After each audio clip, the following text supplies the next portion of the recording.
Hello everybody and welcome back to another Speaker in the Spotlight, which is your chance to get to meet some of the speakers in the upcoming Children's Mental Health Matters Summit, which is starting on the 16th of September. So it's very, very soon.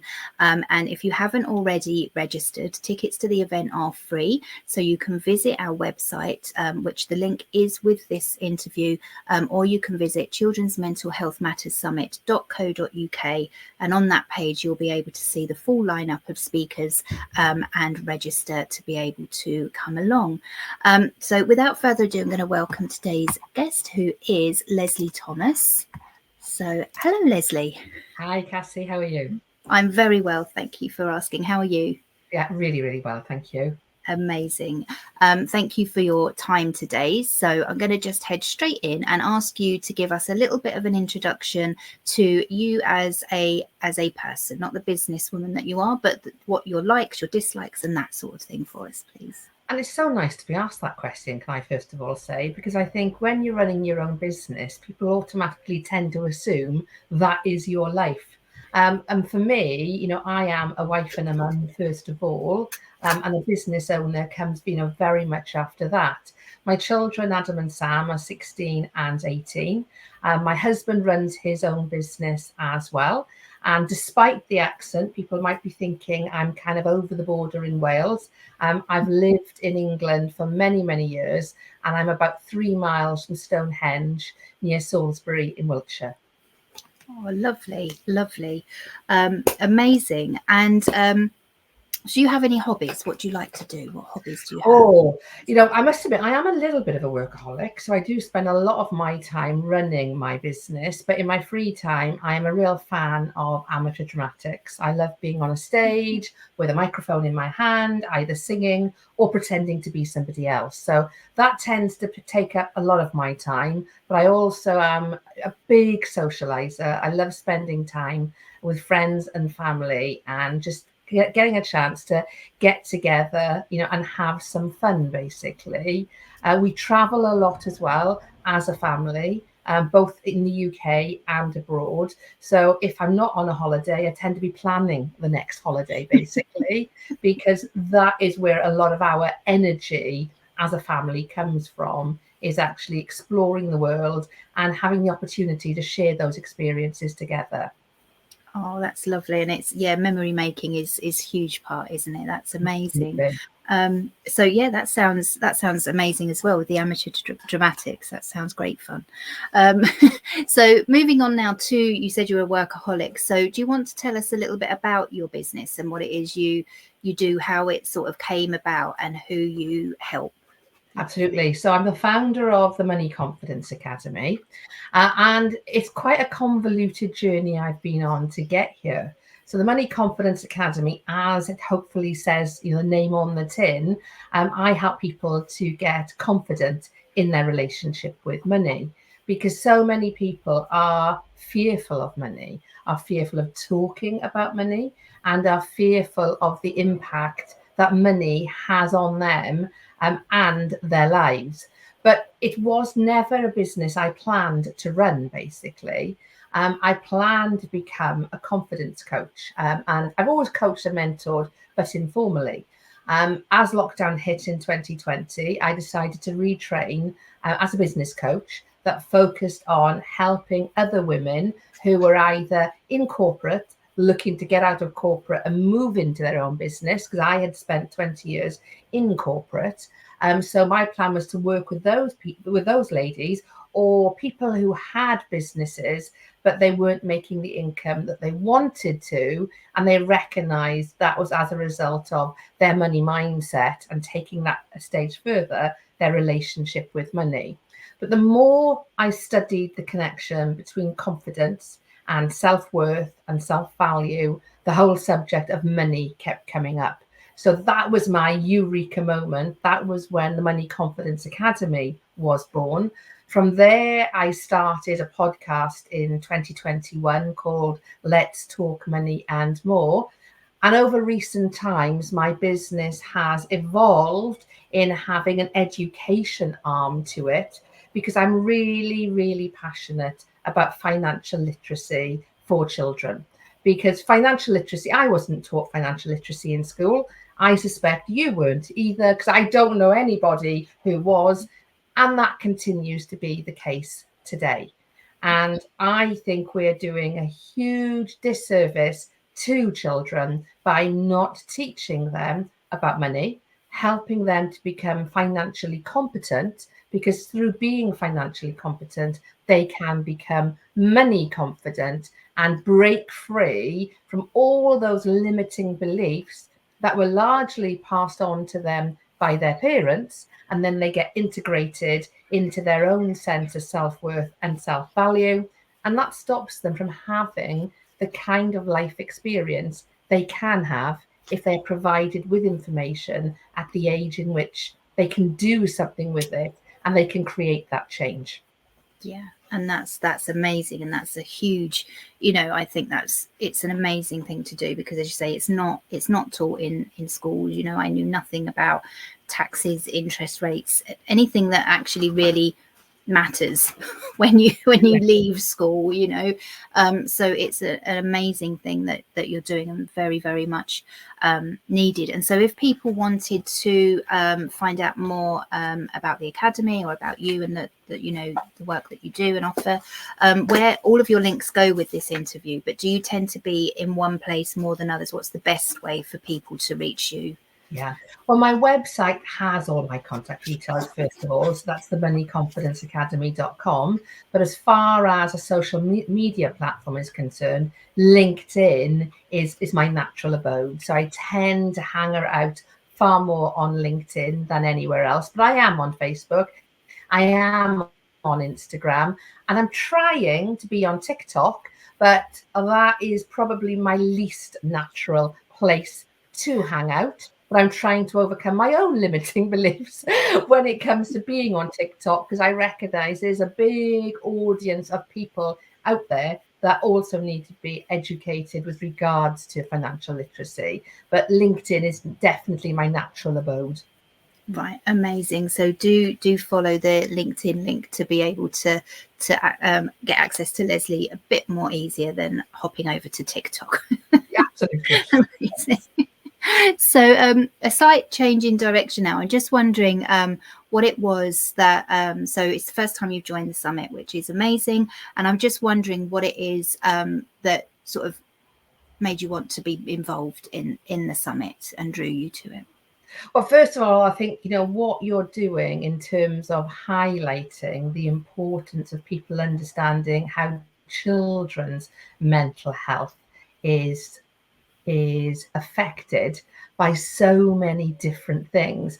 And money tends to be one of the biggest things that children are quietly affected by. And I say quietly is because they don't want to talk about it. They don't feel comfortable talking about it because their family don't talk about it, because there's so much shame attached to not having enough money, not being able to keep up with your friends and people you hang out with in terms of the clothes you are wearing, the experiences you're having, the holidays you're going on, etc. And because these things aren't talked about, they tend to have an even greater negative effect. And it is said that 93% of mental disorders and people whose mental health is affected is linked back to money. So for me, it is a very, very natural place to be to support the summit, because children need to talk about money, but the only way they can be encouraged to do that is by their parents talking to them about money. And we do have a tendency as adults to overcomplicate things. And when it comes to talking about money, it can be really, really simple to do. 3 things is what I always suggest. Ask your child, what do they want to know about money?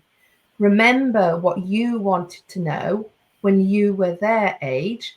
And thirdly, let them know you might not have all the answers, but you can discover the answer together. Because I think as adults, we take on that extra pressure of thinking we need to know everything our child needs to know about money. And because we don't, we shy away from having that conversation. But if they come to us and ask us, what's the name of Henry VIII's 6 wives? We don't go and change the subject. We go, well, I'm not quite sure. I can remember there was Anne Boleyn, and I think there might have been a Catherine, but I'm not quite sure. Let's go and find out. It needs to be exactly the same when it comes to supporting them to understand what they want to know about money. Because I think when we put our children into the position of it being acceptable to be curious, to ask questions, to put your hand up and say, I don't really understand. Can you explain that a little bit more to me? That curiosity creates the confidence. And when they can see asking questions not only provides them with the information they need, but provides them with the confidence it's okay to ask questions, then that gives them a really big boost of innate confidence. So that's why I wanted to be part of the summit. Yeah, it's amazing, and amazing reason. Thank you for those top tips there as well. And I think, yeah, being open and allowing curiosity, because obviously within school systems and stuff that you're not allowed to have that curiosity, and so that can sometimes be brought home. So sometimes yourself, asking questions and sort of trying to get it going. And as you say, we've been brought up with a lot of shame around money, and trying not, it's trying to break that generational pattern, isn't it? So as you can empower your children to, and that word keeps coming up in these interviews, and it's one of the things that I'm really passionate about, is empowering them and equipping them to be able to go out and, live their best lives.